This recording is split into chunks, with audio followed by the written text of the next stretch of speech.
पहलगाम दहशतवादी हल्ल्यानंतर पाकिस्तानी नागरिकांना पुन्हा पाकिस्तानात जायचे आदेश देण्यात आले आणि त्यामुळे पंजाबमधल्या अटारी बॉर्डरवर मोठ्या प्रमाणात गर्दी होती। मात्र अनेक वर्षांपासून भारतात राहत असलेल्या एका पाकिस्तानी नागरिकाने एक खळबळजनक दावा केलाय। बघूया।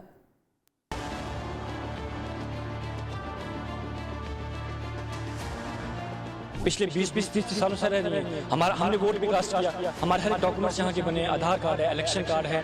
अगर हम इस मुल्क के रहने वाले हैं तो हमें हमारा साथ क्यों जुल्म? अगर आज़ाद ये मुजफ्फराबाद हमारा है तो हमारे बाशियों को क्यों निकाला जा रहा है?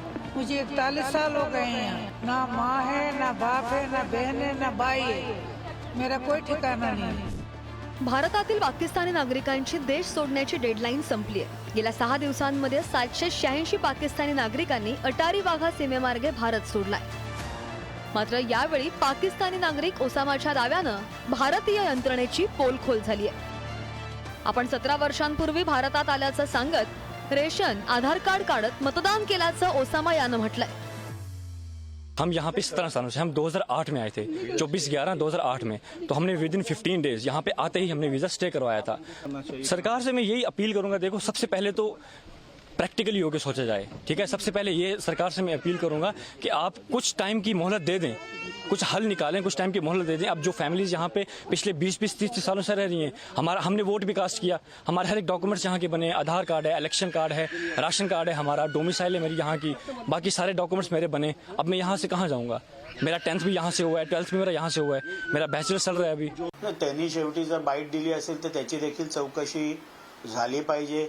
अशा प्रकारे कुठेही देशामध्ये किंवा महाराष्ट्रामध्ये पाकिस्तानी नागरिक बनावट दस्तावेज, मग ते आधार कार्ड असेल, पॅन कार्ड असेल, रेशन कार्ड असेल, बनवून राहत असेल तर याची संपूर्णपणे चौकशी झाली पाहिजे आणि ती सरकार करेल। पहलगाम हल्ल्यानंतर भारत आणि पाकिस्तान यांच्यामधील संबंध मोठ्या प्रमाणामध्ये बिघडलेत।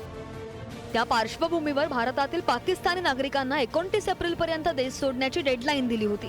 त्यामुळे 29 एप्रिल पर्यंत भारतातील 786 पाकिस्तानी नागरिक परतलेत, तर 1376 भारतीय नागरिक पाकिस्तानमधून भारतात आलेत। मात्र भारतातून परतावं लागत असल्यानं पाकिस्तानी नागरिकांनी आपलं दुःख बोलून दाखवलंय।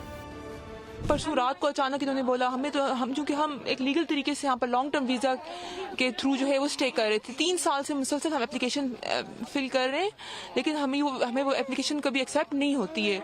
लेकिन हमारी वेरिफिकेशन होती है, हर साल वेरिफिकेशन होती है और हर साल हम एप्लीकेशन फिल करते हैं। और कल परसों रात को अचानक से इन्होंने हमें बोला कि जो है आपको निकलना है क्योंकि आपकी एप्लीकेशन एक्सेप्ट नहीं हुई। उन्होंने कहा कि भाई आपकी बीवी और आपकी बहू मुजफ्फराबाद की है। मैंने कहा वहाँ पर अपना कश्मीर है, वो हवा से उड़ के नहीं आई, वीजे पे आई है, वीजे पे रह रही है, इतने सालों से रही, आज तो नहीं रही। कल तक उनका वीजा आज कैसे कैंसिल हो गया? अगर हम इस मुल्क के रहने वाले हैं तो हमें हमारे साथ क्यों जुल्म हो रहा है? अगर आज़ाद ये मुजफ्फराबाद हमारा है तो हमारे बाशियों को क्यों निकाला जा रहा है? मुझे 41 साल हो गए हैं यहाँ, ना माँ है, ना बाप है, ना बहन है, ना भाई है, मेरा कोई ठिकाना नहीं है, मैं बेसहारा हूँ। डेडलाईन संपूनही ज्या पाकिस्तानी नागरिकांनी भारत सोडला नाही त्यांच्यावर कठोर कारवाई करण्यात येणार आहे। त्यामुळे अशा पाकिस्तानी नागरिकांची ओळख पटवण्यासाठी देशभरातील राज्य आणि पोलीस सुद्धा काम करतात। त्याशिवाय केंद्रीय गुप्तचर यंत्रणांच्या समन्वयाने मोठ्या प्रमाणावर पडताळणी मोहीम सुरू आहे। भारत न सोडणाऱ्या पाकिस्तानी नागरिकांचा मुक्काम बेकायदेशीर समजला जाणार। पाकिस्तानी नागरिक भारतात आढळला तर त्याला अटक केली जाईल। पाकिस्तानी नागरिकावर खटला चालवला जाईल। 3 वर्षांपर्यंत तुरुंगवास किंवा 3 लाख रुपये दंड किंवा दोन्ही शिक्षा होऊ शकतात। दरवर्षी हजारो पाकिस्तानी नागरिक वैद्यकीय उपचारांसाठी भारतात येतात। भारतामधील प्रगत आरोग्याच्या पायाभूत सुविधा, किफायतशीर दर यामुळे पाकिस्तानातील रुग्णांसाठी विशेष वैद्यकीय सेवा मिळवण्यासाठी भारत एक पसंतीचं ठिकाण झालंय। याशिवाय अनेक भारतीय महिला आणि पुरुषांनी पाकिस्तानींशी विवाह केले आहेत। दहशतवादी हल्ल्यामुळे पाकिस्तानी नागरिकांनी भारत न सोडल्यास त्यांना मोठा फटका बसलाय।